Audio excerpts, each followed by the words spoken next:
Welcome to this web lecture in which we stress why you should use recognition rather than recall. Let's look at a very simple set of games and see which one is easiest to do. There's a very well-known game, Sing This Song. How does Yellow Submarine start? Or say, take We Are the Champions from Queen. You probably know part of it, but do you know how it starts? Not very likely, because I'm asking you to recall from memory, right, what the song is like. Or when I ask you to sketch a friend's face when that friend is not there, or you're not allowed to look at him or her. That's hard to do. That's what people have to do together with a sketch artist in a police station after a crime. But name that tune. So we play you a song. Can you recognize it? Some people need to hear less than 2 seconds from any song by the Beatles and they can recognize which one it is. That's much easier than Sing This Song. And recognizing who has been sketched by someone, if it's a good sketch, that's much easier than sketching or helping a sketch artist to create such a sketch. That is all because we are better at recognizing something rather than recalling how it was. So recognition rather than recall is an important principle because people will try to recognize things.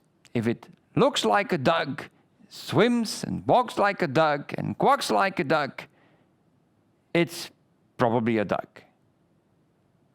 And in interface design, you should make sure that if it looks like a duck, swims like a duck, quacks like a duck, it is a duck. Let's look at this example of 2 controls that we find in the same car. So a large SUV, and it has 2 reading lights. You may already know how such a reading light works, but if you don't, right, it's very easy to find out. You reach up, and by tilting the glass, right, you turn on or off the reading light. Now we look at the one that is further in the back. Looks the same. You try to tilt the glass, it doesn't work. Right? You recognize it as being the same as the one in the front, right? But it doesn't work. How could it work then? You see something that looks a bit like a button. So you might try to push the button. It doesn't work either, because it's just a knob that holds the upholstery up in the car. In this car, actually, there is a switch on the dashboard to turn on and off that reading light. You would never guess. You have to recall each time how that works, because you recognize it as being something else. So in your applications, you have to make sure that everything can be recognized. This especially applies to icons. I've shown you 5 icons that appear in the dock on my Macintosh, and you will see that like some are easy to guess what they are, even though maybe you don't know what the application does. Take, for instance, the one in the middle. It looks like a switch, and the program is called switch. Right? If you look at the one on the right, right, it says LaTeX. It's for the tech shop, a program to use to process LaTeX documents. These are easy to recognize, and if you know that your music player is called QuickTime, you will recognize the cue.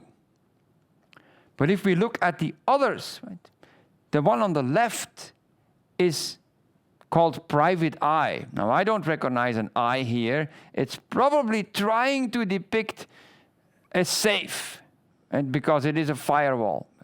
Not all that clear. And the second one is very unclear. Right? It's a program for VNC, for a secure connection to another system. But the program is actually called the chicken of the VNC. Right? I don't know why chicken of the VNC is a good name. If you know that it has that name, and then you could probably recognize it. The problem with such icons is that they should also still be recognizable and distinct even when they are small.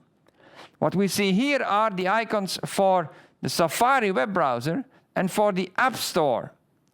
They are both round, they are both blue with some border around it, and at this size you might be able to distinguish between them, but if we make them very small, as they are on the dock on my Macintosh, they look more or less the same, and I have often used one instead of the other by mistake.